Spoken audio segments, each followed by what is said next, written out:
Hello students, welcome to my YouTube channel.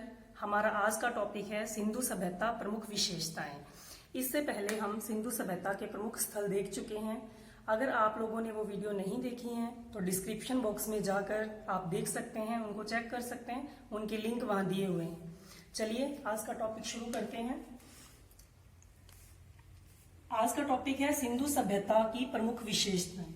तो जो सर्वप्रमुख उनकी विशेषता थी वो थी नगर नियोजन व जल निकासी व्यवस्था, जिसके लिए ये सभ्यता जानी जाती है।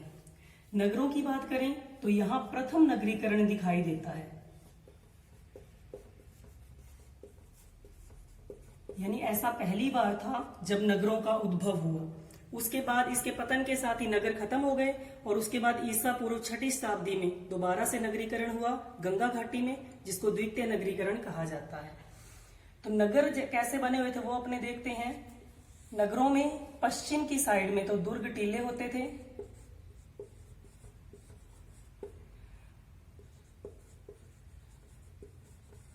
और जो पूर्व वाली दिशा थी यहां नगर थे, निचला नगर कह सकते हैं जिसको अपने, ये थोड़ी नीचे होती थी जगह।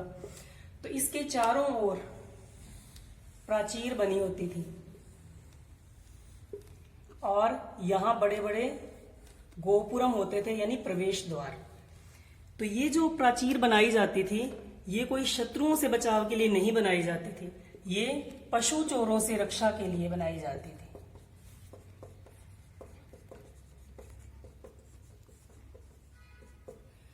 आप कई स्थलों में अपने देखते हैं कि ये वाली जो प्राचीर है ये अलग अलग है दोनों में, जैसे अपने कालीबंगा में देखा है दोनों में अलग अलग है। लोथल में ये पूरी एक ही बनी हुई है।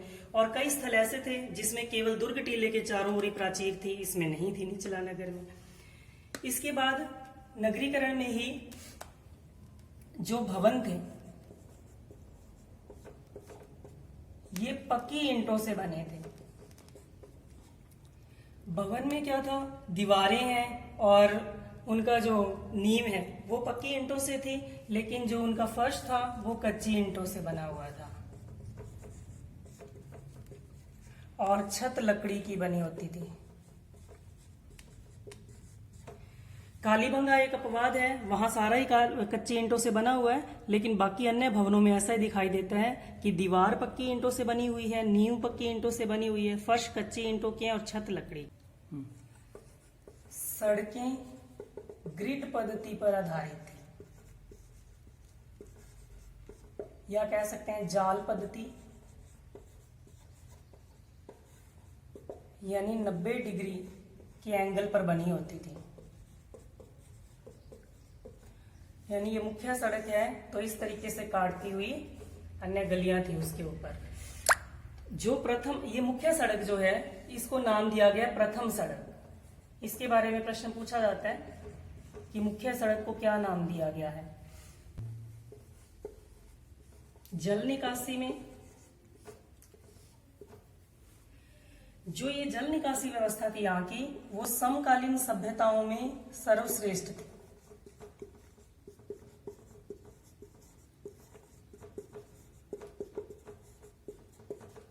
यानी ऐसी जल निकासी व्यवस्था जो समकालीन सभ्यताएं हैं उनमें किसी में भी दिखाई नहीं देती। समकालीन सभ्यताएं जैसे मेसोपोटामिया,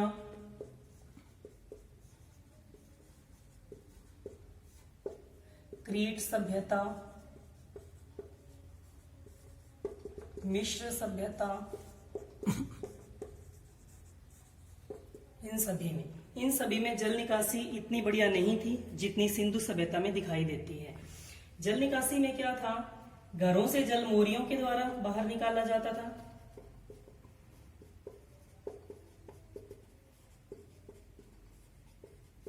और ये मोरियां आगे बाहर नाली में मिलती थी और नाली आगे जाकर मुख्य नालियों में या कहीं मुख्य नाले में इसमें जाकर मिलती थी। मुख्य नाला जो होता था उसमें थोड़ी थोड़ी दूरी पर खड्डे बनाए जाते थे ताकि जो जल का बहाव है उसमें रुकावट ना हो।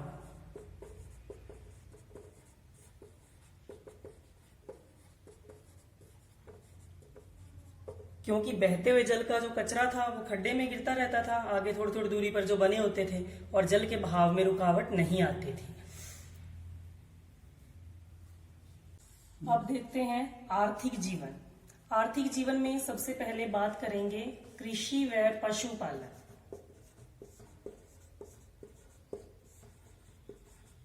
सिंधु वासियों की अर्थव्यवस्था का मुख्य आधार कृषि था।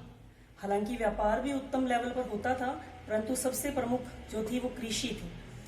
कृषि में कपास के लिए ये विशेष रूप से जाने जाते हैं। कपास सबसे पहले सिंधु वासियों ने उगाना प्रारंभ किया था, और कपास इनके द्वारा उगाई जाने पर ही इस कपास इनके नाम से ही पहचानी जाने लगी है। जैसे यूनान में कपास को सिंडन कहा गया।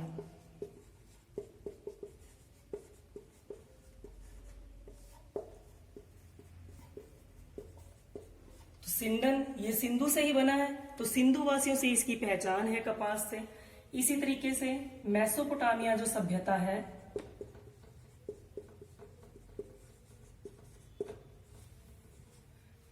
इसमें कपास के लिए सिंधु शब्द का उपयोग हुआ है। तो इससे भी पता चलता है कि कपास की पहचान सिंधु वासियों से है। इसके अलावा ये 8 प्रकार की फसलें और उगाते थे, उनके साक्ष्य अपने को मिलते हैं। तो कुल 9 फसलें हैं, वो देख लेते हैं अपने। कपास, गेहूं, जौ,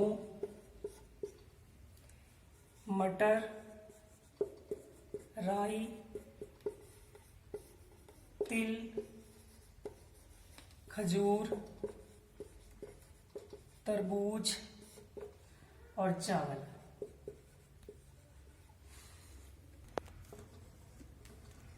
हल के बारे में कई विद्वान मानते हैं कि इनको हल का ज्ञान नहीं था सिंधु वासियों को, पर कालीबंगा में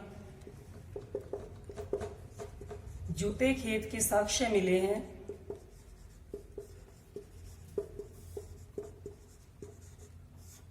तो इससे अनुमान होता है कि हल के बारे में ये लोग जानते थे। हाँ, ये जरूर है कि इस समय लोहे का उपयोग नहीं होता था, तो संभवतः लकड़ी के हल होते होंगे।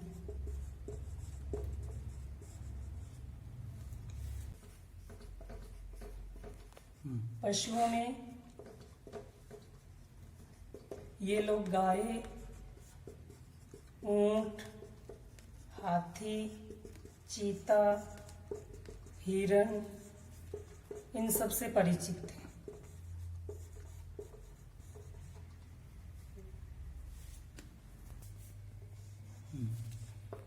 अब आर्थिक जीवन में ही दूसरा टॉपिक व्यापार। तो सिंधुवासी जो थे वो आंतरिक और विदेशी दोनों टाइप का व्यापार करते थे। मुख्य रूप से विदेशी व्यापार के लिए जाने जाते हैं। यहाँ क्या था, कच्चा माल या कहीं प्राकृतिक संसाधन पर्याप्त मात्रा में नहीं थे।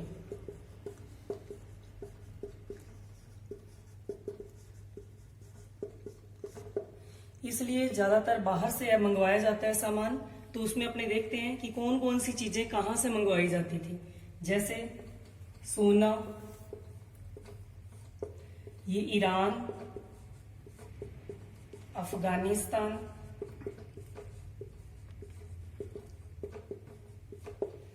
और कोलार क्षेत्र दक्षिण भारत का।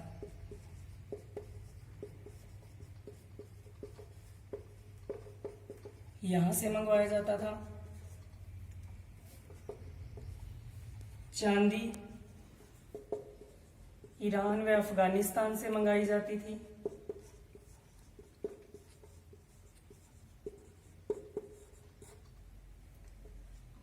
तांबा,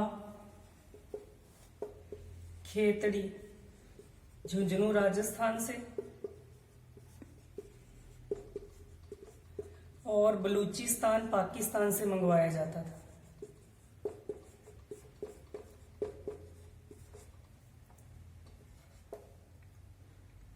और नील रत्न ये बदख्शां अफगानिस्तान से।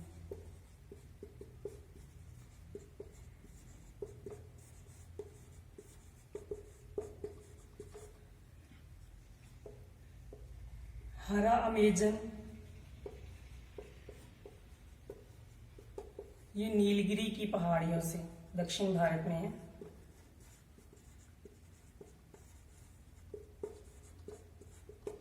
तो इस प्रकार से यहां से सभी जगह से ये इस तरीके से सामान पहुंचता है। जो मेसोपोटामिया के सुमेरियन लेख हैं,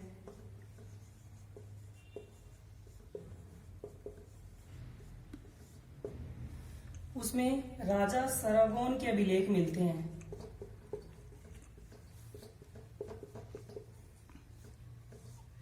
इन अभिलेखों में 3 स्थलों का नाम आता है, मेलुहा, माकन या फिर मागन,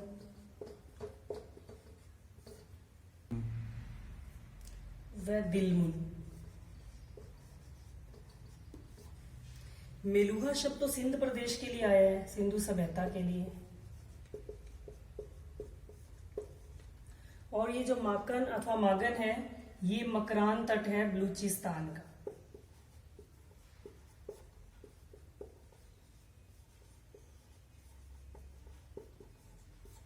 और दिलमुन बहरीन द्वीप, फारस की खाड़ी।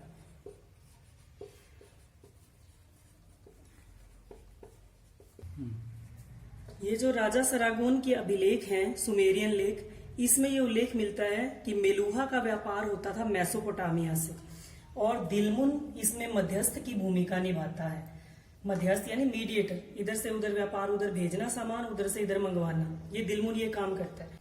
बहरीन द्वीप को इन सुमेरियन लेखों में कहा गया है हाथियों का देश और उगते सूर्य का देश।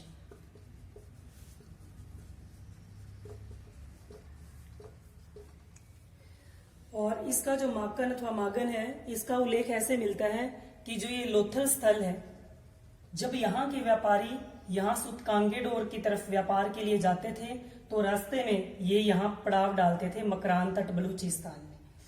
तो यानी रास्ते में यहाँ बलूचिस्तान में ये पड़ाव डालते थे। तो इस तरीके से इन तीनों स्थलों का उल्लेख इसमें मिलता है, जिससे ये पता चलता है कि इनका व्यापार मेसोपोटामिया से होता था और ये अन्य स्थल भी इसमें भूमिका निभाते थे।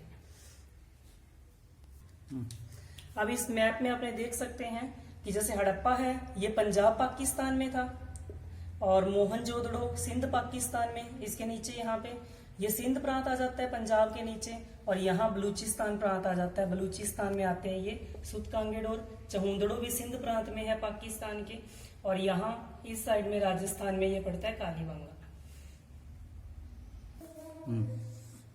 अब देखते हैं सिंधु वासियों का धार्मिक जीवन।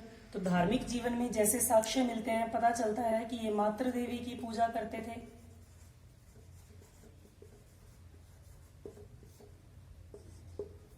पुरुष देवता की पूजा करते हैं,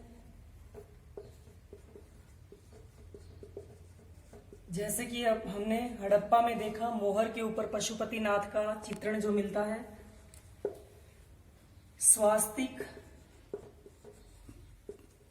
जो चिन्ह है वो हड़प्पा सभ्यता की देन है।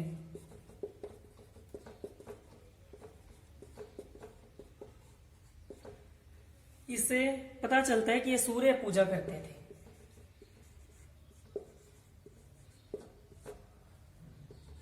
नाग पूजा के भी साक्ष्य मिलते हैं। इसके अलावा ये वृक्ष पूजा करते हैं। वृक्ष पूजा में पीपल सबसे पवित्र वृक्ष माना गया है।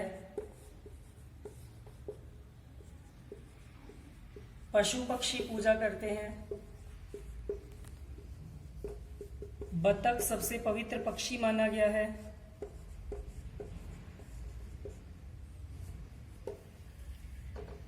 और अपने कह सकते हैं कि जो मूर्ति पूजा है ये हड़प्पा काल में प्रारंभ हुई है।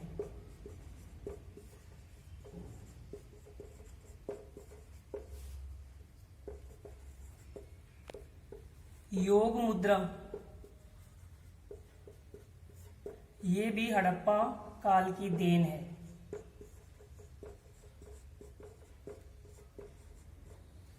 हम बात करते हैं सामाजिक जीवन पे।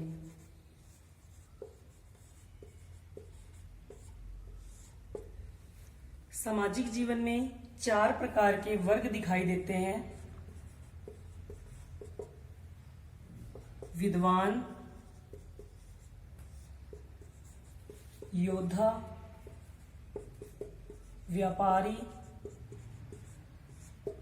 और श्रमिक वर्ग। ये जो चारों वर्ग हैं, जो बाद में प्रचलित हुए वर्ग जैसे ब्राह्मण, क्षत्रिय, वैश्य, वैशूद्र, इन्हीं चारों का ही पूर्व रूप लगते हैं ये चारों, विद्वान, योद्धा, व्यापारी और श्रमिक।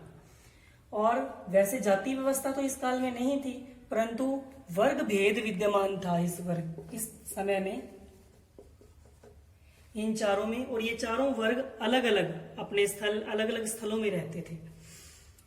इसके बाद में यहां प्रजातियां देखेंगे 4। ये हैं आद्य ऑस्ट्रेलाई, भूमध्य सागरीय,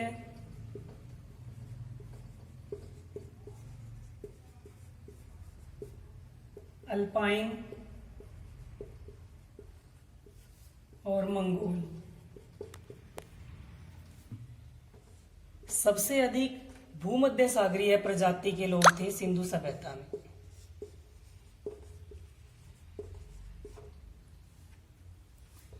इसके अलावा सती प्रथा, इसका अनुमान होता है जो लोथल में युगम शवाधान मिले हैं उससे।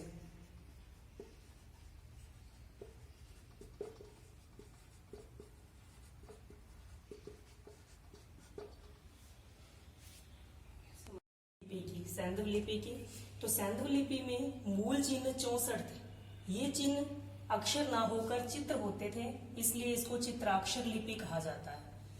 तो इसमें मूल चिन्ह तो 64 थे और उन्हीं चिन्हों से जितने ये चित्राक्षर बनाए गए थे वो थे 250 से लेकर 400 के बीच में।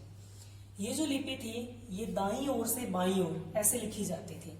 और कई कई जगह पर क्या है, पहले दाईं ओर से बाईं ओर और फिर कुछ पंक्तियों में बाएं से दाईं ओर भी मिलता है, तो वो ब्रुस्टोफेडन पद्धति कहलाती है। अब जो लिपि की सूचना मिलती है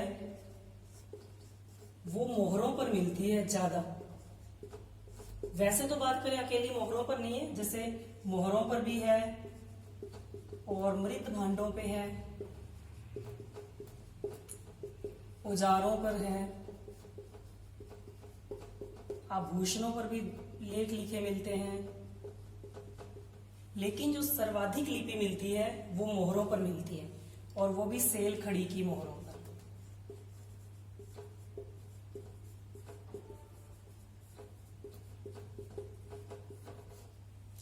इसके बाद अपने बात करेंगे मोहरों की। तो ये जो मोहरें सैंधव लिपि में पाई गई हैं, ये आयताकार भी थी, गोलाकार भी पाई गई हैं, वर्गाकार भी हैं, यानी सभी शेप की मिलती हैं। पर जो सर्वाधिक पाई गई हैं वो है वर्गाकार। इन मोहरों के ऊपर जो सर्वाधिक अंकित पशु है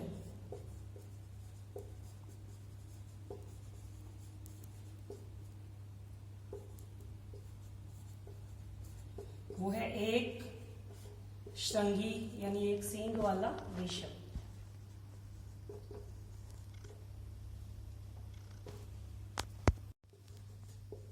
सर्वाधिक जो टेराकोटा मिला है मूर्तियां, ये पशुओं से संबंधित।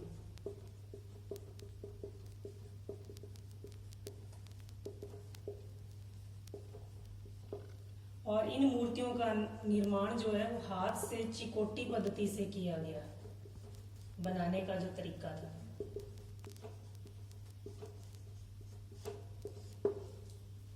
अब बात करते हैं हड़प्पा सभ्यता का पतन कैसे हुआ।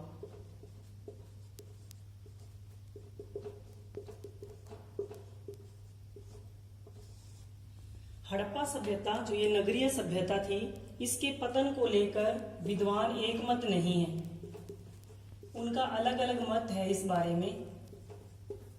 अधिकांश विद्वान तो ये मानते हैं कि बाढ़ के कारण इस सभ्यता का पतन हुआ है, लेकिन बाढ़ को इसलिए जिम्मेदार कई लोग नहीं मानते क्योंकि जो स्थल सिंधु सभ्यता के किनारे नहीं थे या और कोई नदी घाटियों पर नहीं थे, उनका भी तो पतन हुआ है, तो उनका पतन बाढ़ से नहीं माना जा सकता।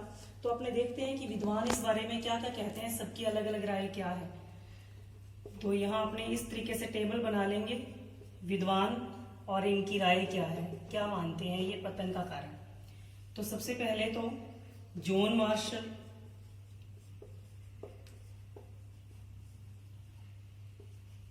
SR राव,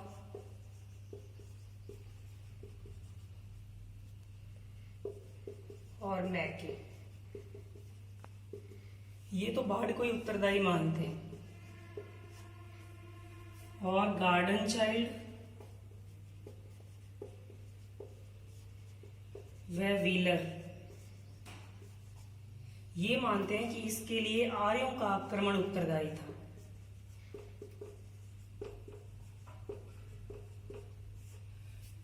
अर्थात वे इंद्र को जिम्मेदार मानते हैं इसके लिए, आक्रमण करने के लिए।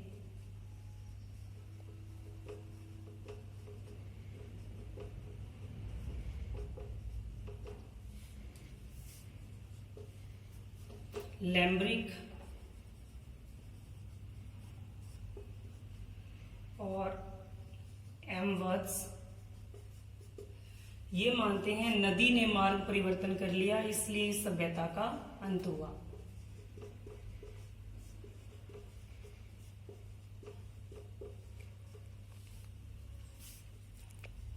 R.L. स्टाइन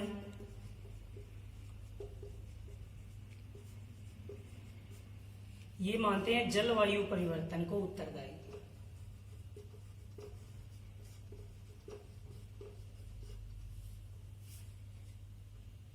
दयाराम साहनी,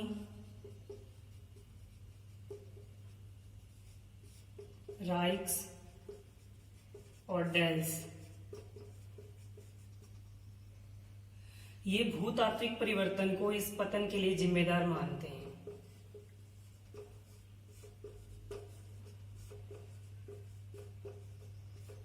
तो इस प्रकार से सभी विद्वान अलग अलग मानते हैं इसका कारण, तो सभी का अलग अलग ही अपने को ध्यान रखना है इस तरीके से।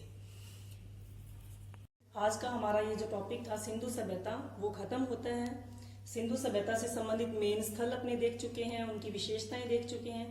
तो इस प्रकार से टॉपिक कंप्लीट हुआ। धन्यवाद।